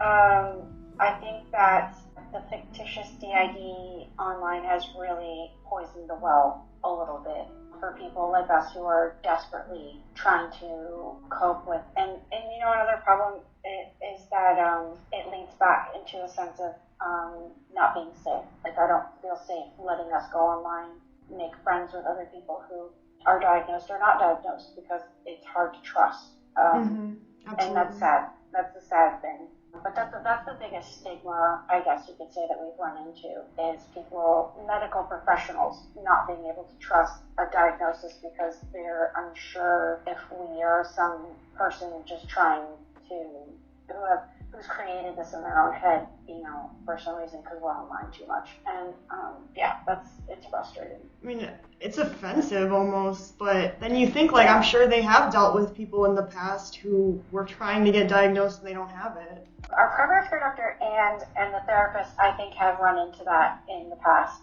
because the way they reacted and their immediate sort of hesitation definitely came from like they have encountered situations with people that they felt uncomfortable with in a way. Now they're on guard, and it's I can't even imagine how you would deal with that as a medical professional. But then it does make you come off very unprofessional when you have someone who is suffering come in, and then you're like thinking about like a teenager or something that you've seen in the past. And so it's definitely poisoned the well a little bit as far as finding help. So do you find any specific coping mechanisms or self-care practices helpful? We're not super good at self-care, although I would say, I often say that, but I think as a whole, our biggest thing is letting each of us act naturally and do what they naturally want to do, because there are things that Alon likes to do that I don't. I'm being male and not comfortable in dresses or dressing up or things like that, but she really enjoys dressing up. And like, I can go to a thrift store, we can all go to thrift stores, but that's not my number one thing I want to do. Rem and Alon love to do that. And if there's a feeling in me where it's like, oh, I want to go to the thrift store today, I have to ask, like, hey, is it because, Alon, like, do you want to go do something for yourself? Like, or are you feeling overstimulated at home? Like, do you need to get out? And I have to sort of dialogue a little bit. So that's sort of a big coping mechanism, is asking, like, where feelings are coming from, where desires, where choices are being made. There's been times where choices, Alana will do this thing where she turns the her studio light on. It's a new thing she's been doing, where she'll turn the studio light on and it'll be like me, I'm out, and I'm walking past the studio going, why is the light on? And so it's like, if that's a self-care thing, if she wants to go make artwork, I have to internally ask, like, do you want to spend time out? Are you comfortable? Do you want to do your thing? Like, when it comes to self-care, for us, it's really doing what we love to do. I love to be on the bike. I love to bike a lot. I love to bike in the city. I love to bike on trails. And so that's kind of our number one way of self-care is like letting us indulge in our own things. And if that desire or that choice, if we're suddenly packing up the bike to go out, our wife will ask, like, hey, is it because Eden wants to go for a bike ride, Or another thing that we do with our wife a lot is we'll plan days for each of us. We went recently for a family trip, and we set up a day for Alon to go to a museum, because she really likes to go to the museum, but she didn't want to come out, so I went. But it's still something that we have to acknowledge for each other, is planning things that we like to do. It makes us feel safe and comfortable. If that person doesn't want to come out that day for it, then they don't have to, but that's something we've really done to do self-care. I'm sure there's more we'll learn, but right now that's the number one thing. So like teamwork, making compromises and stuff. Yeah, making compromises, making plans for each other, acknowledging things that we like to do that others might not like to do. So that's kind of where we're at. Instead of just like shoving them down and being like, this is what I want to do. Yeah, we don't do that unless it's in the moment. And it's like, there have been times when we've been biking for a long time, I'll get tired, and then like Alon's going to come out, and Alon is not as good on the bike as I am. And so it's sort of like, okay, no, like you need to chill for a minute. Like we'll go home, or we'll go get something you like to eat, or we'll do something. But like for now, I'm going to stay out, like that's something we've had to deal with. When we got out of the hospital, the switches were really hard and fast. Now they're a little bit more, there's more internal dialogue. We have our room and we talk to each other. And sometimes it's easy, sometimes it's hard. I'm making it sound very easy, but it's not quite as easy as I'm making it sound, for sure. That's kind of where we're at right now. Do you have anything specific you do to work through triggers? At the moment, not really. It's only been recently that I in particular have been able to recognize flashbacks and what a flashback for us looks like. REM is the one we focus on the most when it comes to triggers because they're very anxious and have a lot of emotion, and they're the one we've kind of been working on the most when it comes to triggers. For Alon and I, it's sort of like if a trigger or a memory thing happens. Recently, we went to visit my wife's grandfather, and we were a bit triggered because it made us think about when we went to Kansas and saw our own grandfather. And I had to work through that, but I realized I didn't have any tools to work through it. Okay. So that's something we're working on right now in therapy, is to figure out tools to work on it. At the moment, we don't quite have a way of doing anything other than medicating, or we have an anti-anxiety med that we take on for panic attacks, but we don't take anything consistently. Yeah, at the moment I don't have too much for that, unfortunately, but hopefully in time we'll develop some better tools. I mean, you kind of like talk about how you were asleep or dormant for some time. Do you have any type of feeling about that? Like you've missed out? Oh yeah. It feels like I got to be a kid for handfuls of months. I got to be a teenager for a while, and then I was an adult. So I definitely went through a teenage rebellion after the divorce, and the way I acted, I did a lot of drugs, I partied a lot, which was really, really, really bad for our health. I started smoking, chain smoking, and I think a lot of that was because I didn't get to do that fully in my high school years, and so I very much felt like a teenager.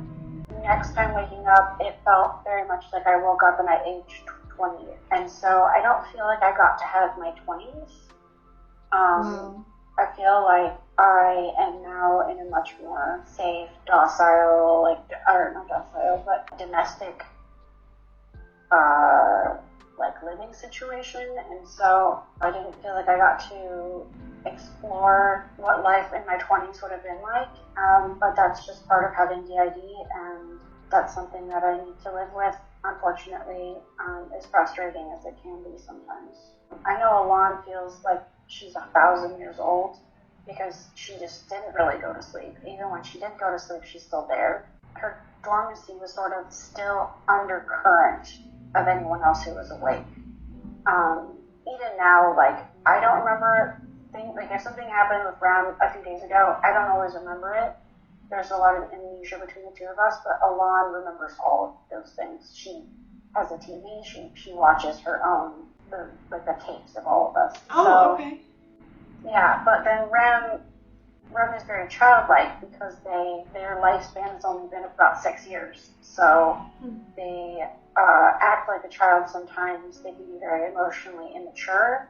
Their whole life revolves around this relationship in a way, which is both unhealthy and can have healthy aspects to it. Sometimes they can act very adult and do very adult things, but it's always a little bit of a surprise in a way. And so for them, it's like they're living through their childhood/teenage years. Maybe they'll adults more as we get older. There was a video we saw, maybe it was one of your interviews or something else, but it was someone had the idea that said that you look at your hands, they're old, but you don't feel that way. An altar never grows up, and it does feel that way. I look at our hands, and it doesn't feel like my hands. They look old. They look older than I feel, for sure. I mean, on the same note, do you ever feel like you look in the mirror and you can't relate to what you're seeing? Oh yeah. I'm the only one who really feels like this. When I look in the mirror, there's a lot about me that doesn't feel right, and I get startled sometimes. Rem mostly looks like our body, just a little younger, and Alon gets frustrated. I'm the tattoo artist, and when I was out, I made some tattooing decisions that she doesn't agree with, like the face tattoo I did myself, and the neck tattoos, and the hands and stuff, and she is not a huge fan of them. We have had some fights about that. I've had to apologize about that. The tattoos are the only thing that feel like mine, but the rest of the body doesn't really feel like me. Okay. I feel like if it was just me, I would look a little bit like this, but there would definitely be some differences. Alon looks like the body, but just has different hair and no tattoos, and Rem's pretty much this way, just younger. So yeah, there's definitely, the body feels like a separate entity, almost like a fourth alter in a way. And a lot of that has to do with the medical stuff, but the way we look definitely not always easy to cope with. I'm wondering about switching. Is it frustrating to switch because you're like, I wanted to do this thing, or is it just like, it is what it is? It was like that before, especially leading up to going to the psych ward.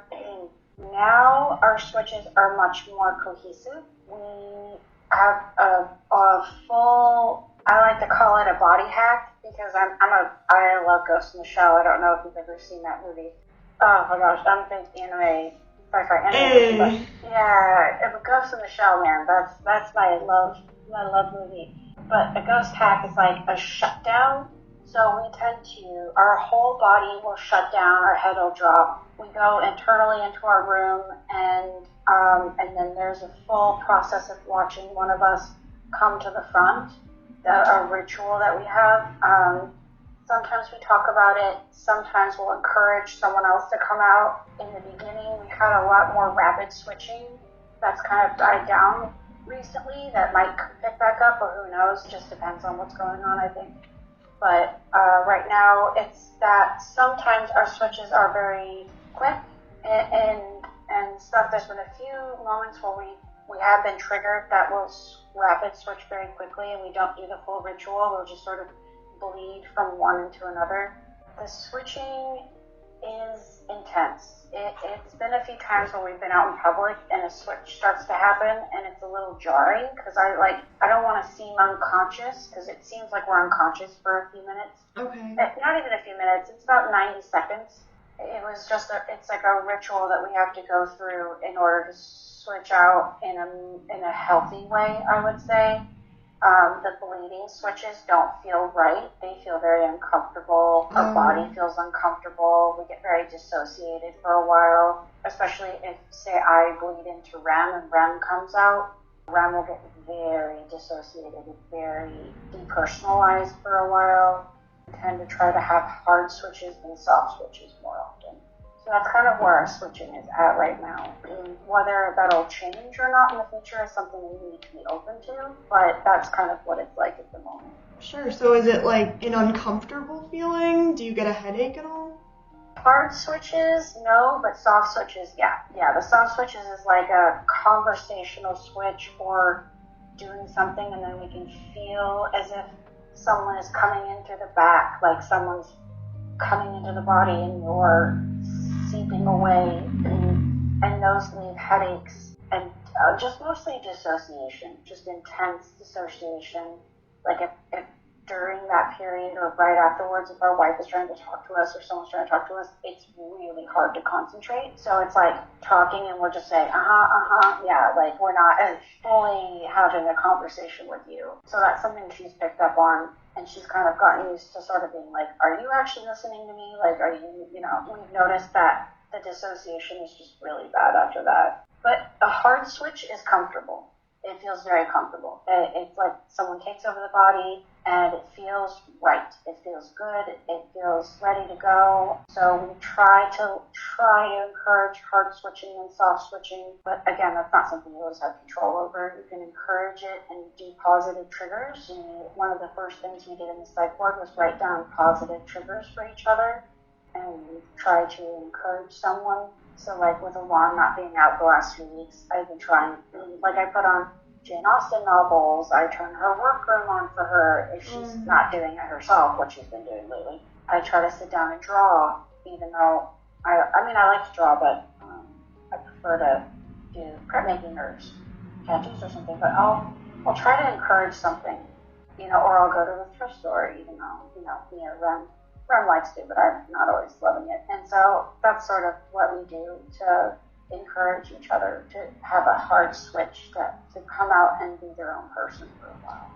I mean, I'm curious about, I feel bad for not knowing this, but why is it important to you to have each person have their own time?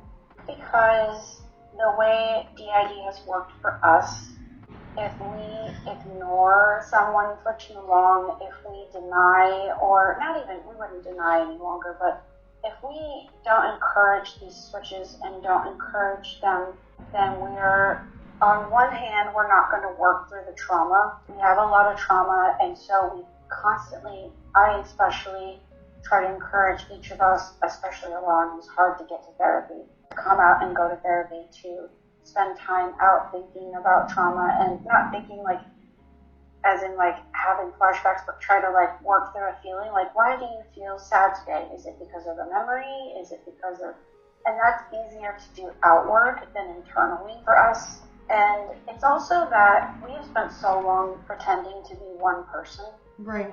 So hard that it caused so many bad decisions and disruptions in our life that we don't want to do that anymore. We want each of us to live their own life, and we're still living in choices that were made, that someone made, that aren't necessarily choices that the other person might like.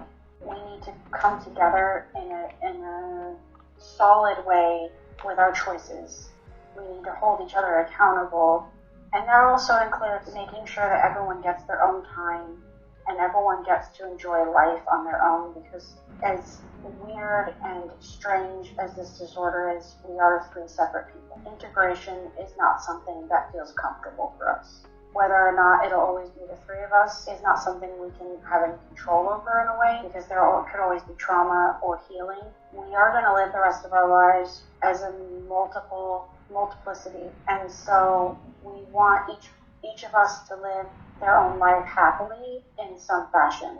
And if that, we don't want anyone to go dormant, we don't want anyone to feel neglected, we don't want anyone's choices or desires to feel neglected, and that for us seems to be the best healing journey we can go on, is to encourage each of us to live their own life and to deal with their own trauma and our whole trauma.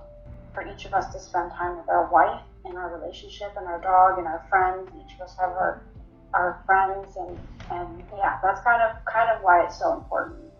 Yeah, I know it doesn't work that way for everyone, but for us in particular, that's how it works. I can see why, because it's not like they're there so that they can do things they're there for like a trauma response reason, and you're respecting that by allowing them to do things they enjoy. The way our DID broke down was that we each took on a big piece of trauma, because there's just so much of it. We each took on our own happy memories, and we took on our own desires and wishes and choices. It was the only way to deal with this heavy load of trauma. And it was like, if we have to live as one person with all of this, it just won't work. We won't make it. We won't make it. We won't make it through therapy. We won't make it through hospitals. We won't make it through anything. Living with the acknowledgement that this is broken up into three distinct, real people is the best way for us to live. And that's okay. What are the most prevalent misconceptions people have about DID that you've encountered? As far as outside of the medical sphere, in life, everyone has been very get the information, which has been great. We have had a few, when we were in a group therapy for a little while before we graduated out, and one of the people in there, an older lady, she was probably in her 60s, and she said, "Oh, so you're like Sybil from that." Yeah, and I didn't know how to respond. It was me, she asked, and I didn't know how to respond at the moment, because I couldn't remember who Sybil even was for a second. I was like, that might be before my time. But I do think that everyone, or when we told our sister-in-law about it, one of her first responses was, well, I don't want anyone to ask me to keep secrets from anyone else. And we were like, okay, that's valid. I think people's first idea and conception of it is that there is an intense wall or amnesia between each alter. And that is true for some people, I'm sure. For us, it's not so much. There is amnesia, and it's very spotty, but there's also a lot of it. But there isn't these huge walls. I don't have any complete cutoff of communication with everyone within us. Neither does REM or Alon. When people came to us, their first thought was that the walls were so big that they talked to us one day and then talked to us another day, that we would be just a person who would just not even recognize them and recognize our house and recognize our dog. Yeah. I think that would be a very extreme case of DID with a lot of amnesia. Just different. And it's very different. I think another big misconception is that, like art styles, everyone has an art style that reflects their soul. Your soul comes out through your art. Oh, God. And it's the same thing with DID. I think whatever your soul is like, your very core of being, that'll come out in DID. And however your core is situated and whatever that is like, it'll shine through in your DID and how that system is set up. So I think that I look at it very similar. I know Alon does too. Very similar to art styles. And so everyone who is struggling like us or has this disorder, it's going to be very drastically different because everyone's soul and everyone's core is drastically different from the other. And so that's a misconception, I think, that I've run into, that we've all run into, is people assuming that one is very similar to the other, and it's just this is a disorder that's not, like schizophrenia has some pretty core elements to it, and this one, I think, we do have core elements, but it's going to be so drastically different, and how we even use or work with those core elements is going to be drastically different. I mean, I feel like you're right. It's your soul that makes it different, but also how your DID was developed is the entire way that it's expressed. Yeah, absolutely. Even the other interviews we've done, all of us have undergone intense different kinds of trauma, and little bits and pieces line up together, but no life is the same as the other, so there's just, unless this was a chemically imbalanced disorder, I just don't think they could be the same. So I do think that the media has portrayed DID as very similar and also very fantastical. And yes, there are fantastical elements in some, if you want to say that, to make it feel. I mean, yeah, but it saved your life. But it is still your life. It takes over every aspect of your being, every single aspect of your being. So while our body is sort of consumed with the diabetes and every aspect of that, our mental health, our soul is consumed with this. And that's just something we'll have to monitor and work with for the rest of our lives. How does the portrayal of DID on popular media, such as movies and TV shows, I guess we could talk about social media in a different question because there's so much, okay. But how do they contribute to inaccuracies often depicted? Well, like I said, I think that it gives off too much of that fantastical element, that we are all, I think that could be true for almost all mental health portrayed on media. I think that's just a part of media. It's unfortunate that DID is often used in horror media, or in, like the bad, the bad part of DID. While I can see how at some point along the line people thought that was a fun idea, it's fucked up a lot of our lives, so that's frustrating. While this might be a controversial thing to say, but while I think movies like Split don't help, I think that YouTube and TikTok has done a lot more harm to the DID community than media ever could. Because it's glamorizing it, whereas the movies make it just, I don't know, they still do glamorize. They glamorize it, but in a less attractive way. Yeah. It's glamorized in sort of like this person is so absolutely fucked up that someone in there will kill people. Whereas on TikTok and stuff, it's glamorized in a much more like, isn't this a fun way to deal with trauma? And all of these wonderful alter friends of yours will save the day. Yeah. And so for me, I'm like, I'd rather have 10 more movies like Split than I would have YouTube or TikTok entertain people by people who have DID.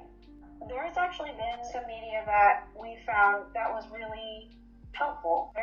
This is extremely niche and unknown, but there is a show, not a show, but like an anime called Paranoia Agent. It came out in the early 2000s. It's by one of our favorite directors, but there is a character in that anime who has DID, but they never say the words DID. It's never diagnosed. She's never diagnosed. But the show is about a woman who by day is a conservative, sweet Japanese woman who is very quiet and docile, and she works at a research lab, and she's having a very traditional relationship with a man where they don't really even hug or kiss.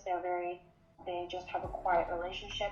But by night, she's a prostitute, and there's an alter who loves being a prostitute, loves being promiscuous. They talk to each other because this is set in the 90s, where they call each other on the phone and they leave voicemails for each other. And so the episode pertaining to her, they're calling back and forth and having this fight. And that that resonated with us really strongly, because that was something that Alon went through. And this fight of these two women fighting each other, and the betrayal is very strong and it's very intense, but it's like it almost kind of hits it on the head. There's even a scene where the conservative side packs up the prostitute side and throws it in the dumpster, and then it's like she wakes up and she's back in the dumpster taking the clothes back home. And it's like, man, we went through the exact same thing in a lot of ways. Wow. We have found media betrayals to be comforting in some way, because at the moment we don't trust the community or YouTube or TikTok a lot. We don't trust some people in there to spend time with in our daily lives. Some media has been helpful, and yes, it's dramatized. You find what you can find, and sometimes it's good and sometimes it's bad.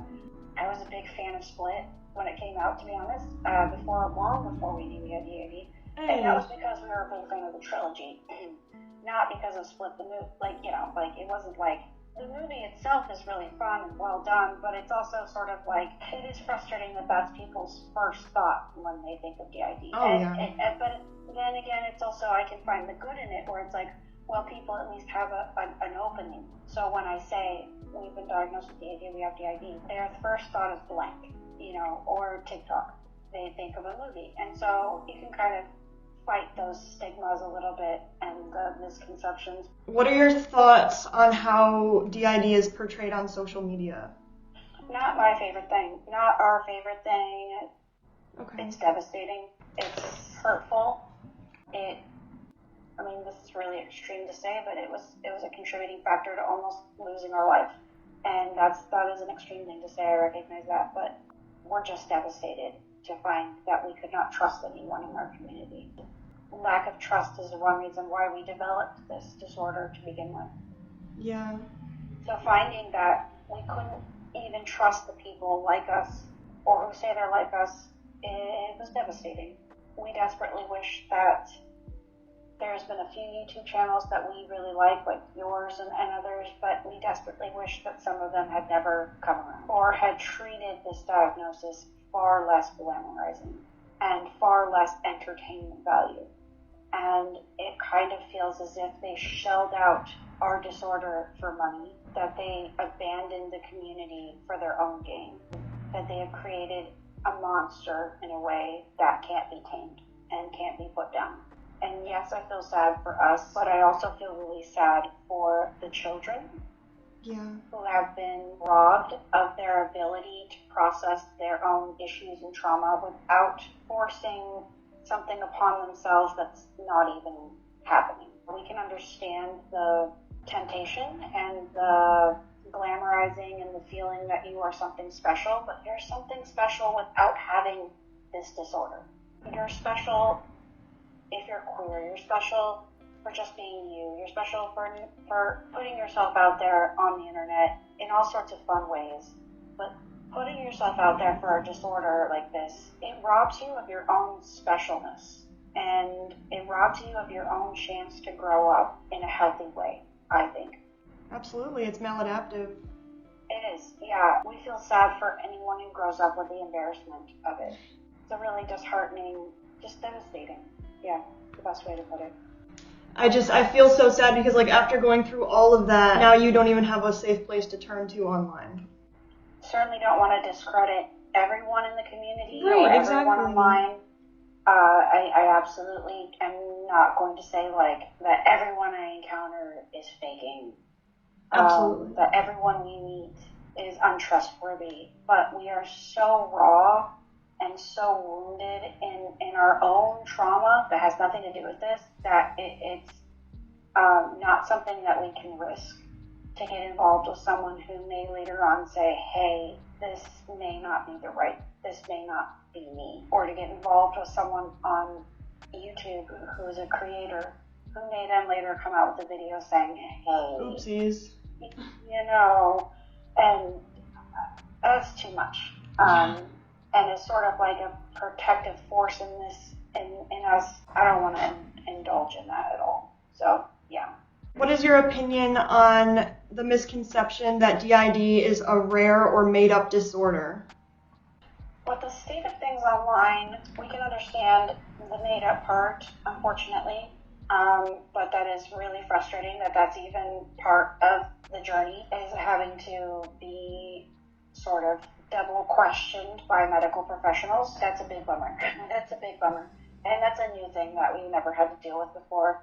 It being a bummer is an understatement. But when it comes to it being a rare disorder, I think we do feel that way, that it is rare. Right. At the moment, I in particular don't trust the statistics online. I couldn't tell you. I hear a lot of statistics thrown around, and at the moment, don't trust them, because there's no way to know the truth at the moment. And that is something that's really sad. It blocks research in the future.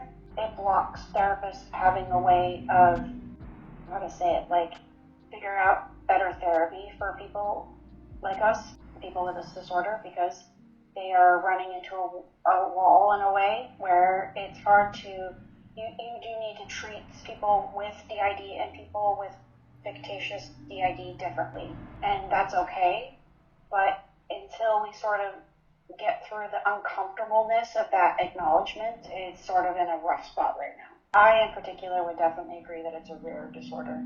I think the others agree with me, but I'm not sure. The fact that we may never meet another person in person, like face to face with this disorder, it is a real possibility, and that's sad and lonely and frustrating. But that's just a fact of life at this point for us. Yeah, I mean, it's sad because it's like, as a person without DID, like, I can understand why you wouldn't believe in it, especially with media portrayals. And it's like, at the end of the day, like, talking to people like you, it's like, it's understandable why you would think it's fake, but that's not what it is a majority of the time. Yeah. Been under the conception that anything with the human body and brain can go wrong. Anything. Everything. If we can have Siamese twins or rare genetic mutations or children who have that aging disease, you know, crazy, weird, intense things, and this isn't that strange, you know, like there are things that can go wrong with the body that are far stranger than this. We feel that way about this, we feel that way about trans people, that's a totally valid thing, because everything with the human body can go wrong and can be worked through or worked on or worked with, you know. That's just something that we don't totally understand why people deny that. So on one end, it's like, yeah, it can definitely seem very too fantastical to exist, but really it's not. You know, anything about us can go wrong. How do you address misconceptions that individuals with DID are faking their symptoms or identities? At the moment, we haven't run into any point where we've really had to argue or fight to be believed. And that is something that absolutely we'll acknowledge is not the case for most people. Mm-hmm. We've been lucky in that, but then again, we haven't been on this healing journey too long. Certainly in the future, that's something we may have to deal with. I think when we hit that point, if a medical professional is going to deny what is happening to us, then we don't need their care. And if a friend or a person or a family member is going to deny what's happening in the existence of the others, then we do not need to have them in our life. It's just that simple. It's just that simple at this point. If I'm having a conversation with someone and they want to fight me, we don't need to fight about it. We're all three of us are happy to let you think what you want and walk away. Wow. Have no problem doing that. So that's kind of our stance on it right now. We do not exist to change anyone's mind or to convince anyone otherwise. That's kind of it. Yeah. I don't know if it's too personal to ask how your friends and family reacted to your diagnosis. We don't have too many friends, but one of our closest friends who we had talked to the most about our symptoms and our struggles said that it made a lot of sense. And there were a lot of things we told them even before the bubble was burst and things started to kind of fall apart, and they were like, yeah, that makes a lot of sense from things that you've mentioned and said in the past. And so they've been very encouraging, and all of our friends have been good about it. We've never run into any opposition or fighting about it. Our wife had a hard time. Once she realized that this was best for the three of us to live as separate people instead of continuing to pretend to be one person and trying to deal with it that way, our relationship was better. We were able to live very harmoniously, the three of us, with her. And the only person in our family we've told is our mother, and she's a little bit boomery, so she listened to us when we got out of the hospital, and we cried together, and I was the one who had the conversation with her, and it wasn't an easy conversation, but it was a good conversation. We never really talked too much about it again, but recently she asked if we could come visit so she could get to know us. And she also said, in a way, I feel like I know all three of you already, and you're all our children, or my children. And so her saying that was really, really, really important and touching and special, and felt very accepting and helpful for us to heal in a lot of ways. So far, the few people that do know have been very accepting. Our wife's family have all been really good. Great. We don't, around her parents are also very, very boomery. Especially if I'm out, I'll tend to use I or, me pronouns, but they accept us, and they've been very helpful, encouraging, and kind, and asking how we're doing, and always been very, very, very kind, and a lot of care has been given there. Our wife's sister has been very kind and has been very sweet about it. And so far, our relationships with people haven't altered too much, and everyone's been very relieved that we were able to get a diagnosis and figure things out, and that we're on a healing journey, whatever that looks like. So we recognize that we're lucky. It's for the first time in our life, feels like something's going right. Like people are giving us care and people are being encouraging and helpful. So far, it's been really good. Yeah. How did you feel about receiving the DID diagnosis? I, in particular, was the one who fought for it the hardest. And so for me, it was massive. Like one of the most life-altering things that have ever happened to me in particular.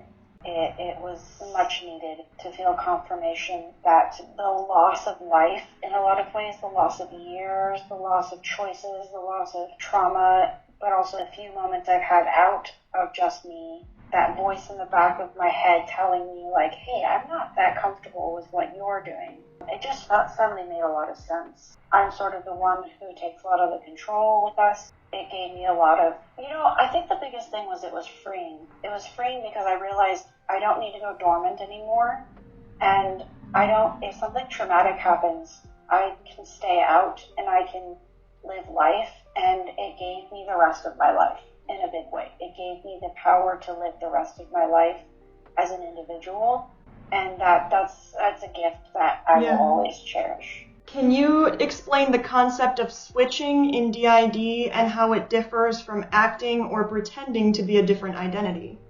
It is intuitive, and there is some control we have over it, but there's also a lack of control. Feeling switchy is something that we vocalize or we acknowledge.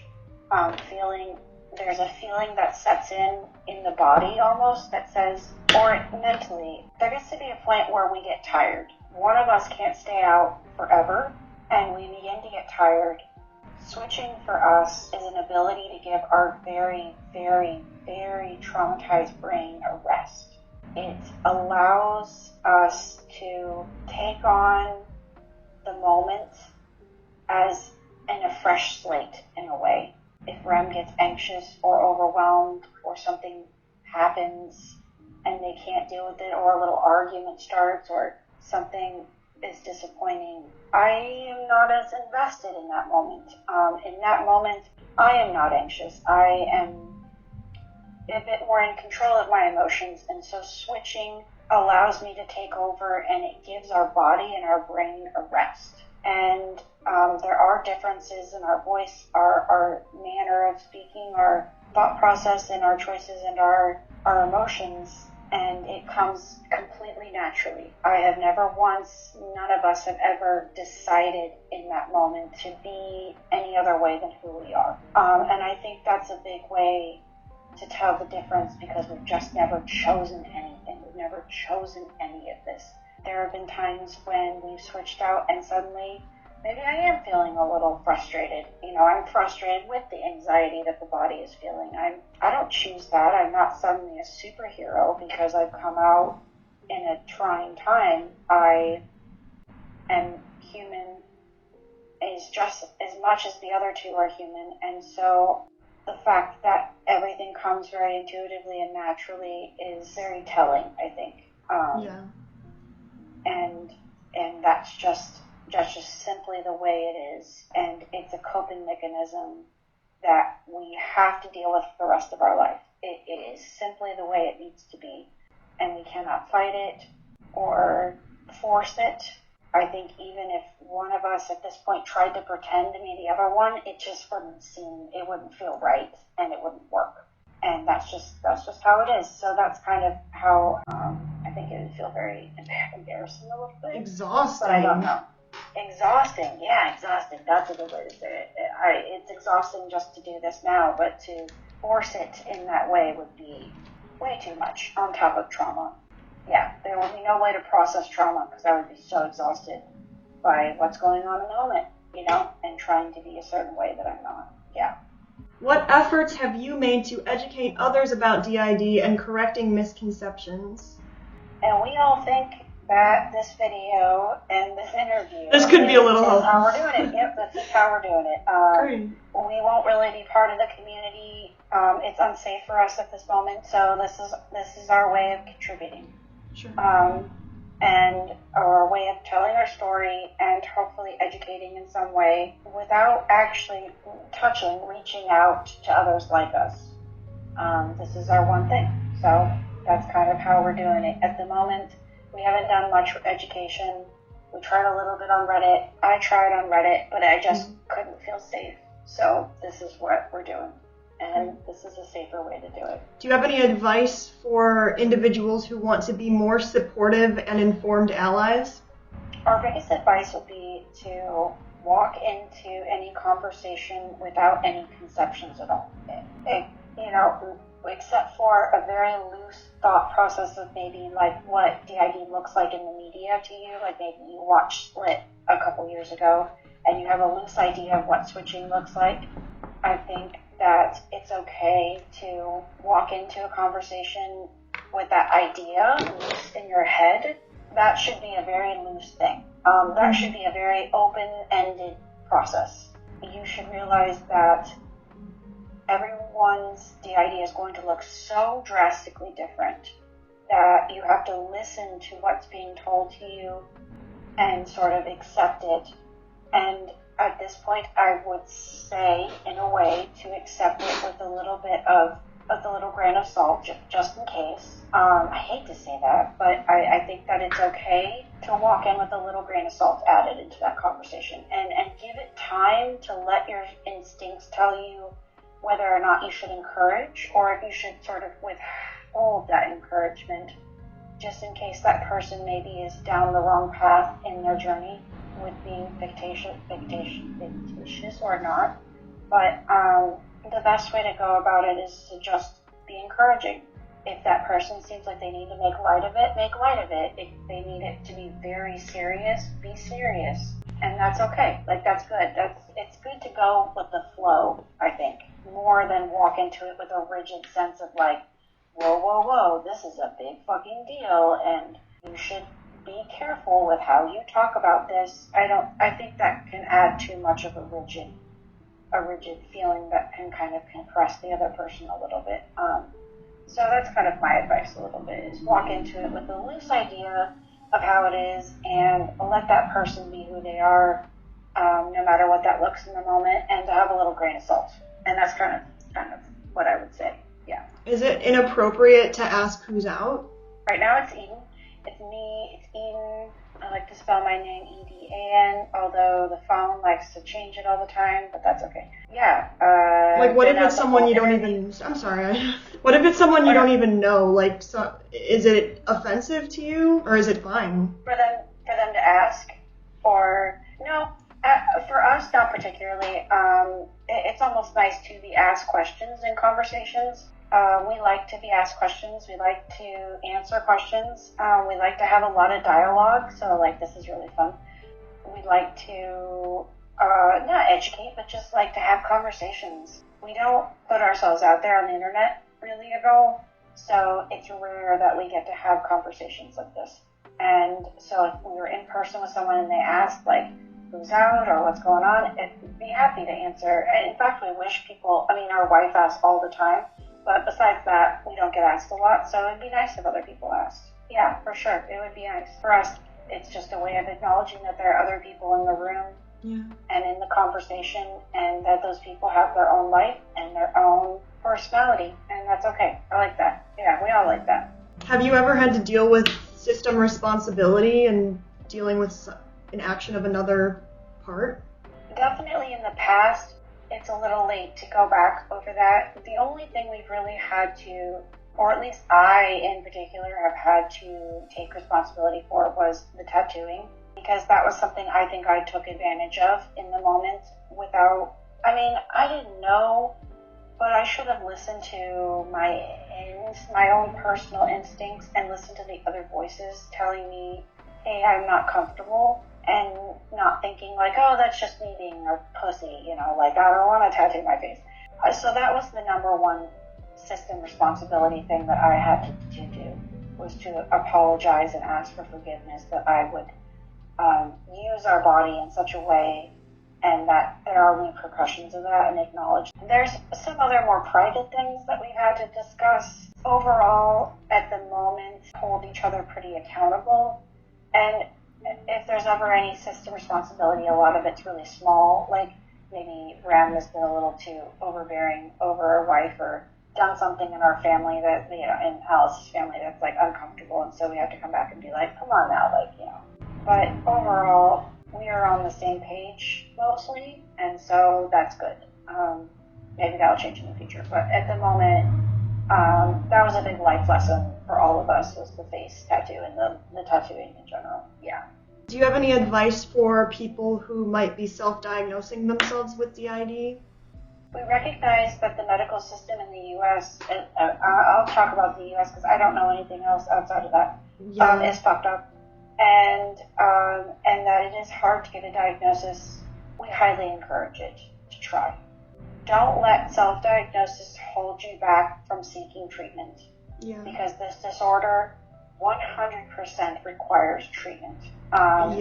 Just like diabetes requires insulin to survive, this disorder requires therapy for an extended period of time, if not for the rest of your life.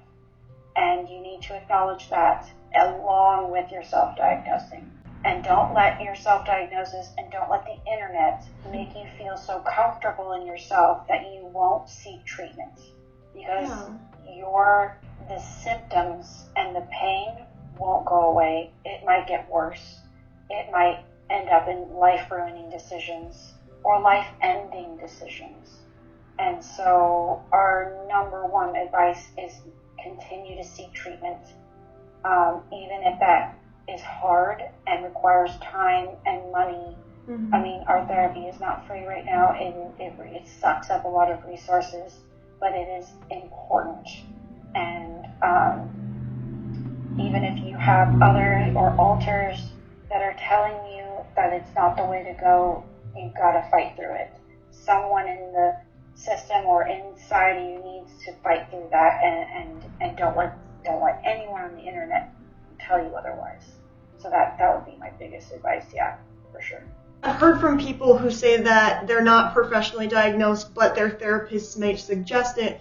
I think that's very different from being like, self-diagnosis is the exact same validity as professional diagnosis, and you can teach about it on the internet and such. I mean, if you were just absolutely unable to get a paper diagnosis, that's one thing. If your therapist is encouraging you and you're seeing a therapist, but you can't seem to get a paper diagnosis, that's something to work through, but you just need to be in some sort of therapy. You need to be seeing a professional of some sort. I don't think that, and we as together as a whole do not think that going online and spending time on Reddit or anywhere and having a self-diagnosis but just not seeing anyone at all about it is just not the way to go. It's just not, no. Neglectful to yourself in a way, because you need that help. And it's very self-indulging in a destructive way. Yeah, for sure. Do you have any advice for people who are recently diagnosed with DID? Be really, really patient with yourself, with all of you, with every part. It's not going to be comfortable. It's going to be very, very uncomfortable for a while. We used to say it's never going to end in a way that says that this is something to deal with for the rest of your life. But even if you integrate, even if that's what's right for you and your system or there will still be things to work on forever. And accepting trauma and accepting that trauma has resulted in a disorder so intense as this is the first step. Just be patient. Be really, really, really patient. And don't spend a lot of time on the internet. Take a break. Take a break. Take a break from everything online. We had to do that. It's easy to get suckered in a little bit and take a break and spend some time with your system and yourself by yourselves and see what works best for you without any outside influence whatsoever. Okay. Spending time seeing what other systems and other people say can be confusing, because you'll really start to feel like maybe I'm not right, maybe this is wrong. Yeah. But spending time alone with yourselves, with everybody, with every single part and every single person, gives you all chances to figure out what's best. So that would be the best piece of advice that we can give. Yeah. That's amazing. I think the last thing I can really say about it is to just that being kind and patient with not only yourself but the people in your life, your relationships, your family. I mean, granted, and we're all saying family that is good for you, and not family that has contributed to the problems and this disorder. But being patient with everyone, because this is a big fucking deal. It's a big disorder. It's a big hard thing to work with, to work through, to work on, and to be patient and kind, and honestly to take time away from the internet and what other people are saying is just really important. Just to reiterate that, it's important. To love each and every part. Yeah. To try your hardest to work with each other, to give everyone time and space, to either come together as one, or to stay together, or to stay together as parts, is the best way to sort of think about it. You know, you can come together, or you can come together in parts. You know, it's one or the other in a way with this disorder, we feel like, and to do anything and everything that feels right for everybody. That's the best thing we can say. Do what's right. Do what feels best naturally, without being forced, without pushing it, and things will feel a little softer, you know, a little easier. And it's never easy, but it'll feel a little easier. So that's the best thing we can say, the best advice we can give. Yeah. Amazing. And thank you for giving us this opportunity to like talk about everything. No, thank you for being on. Put our story out there. Yeah, I really hope that people can relate to your experiences or be able to be a better ally. Yeah, definitely. We all, and I especially, appreciate you giving us a platform to talk about it, a safe and comfortable platform to talk about it, to talk about all of it, because it's a hard thing to talk about, and it's a touchy thing, and there's a lot to get through. But from us, from all three of us, we really appreciate you giving us a safe place to go. Yeah. Yeah, absolutely. Thank you.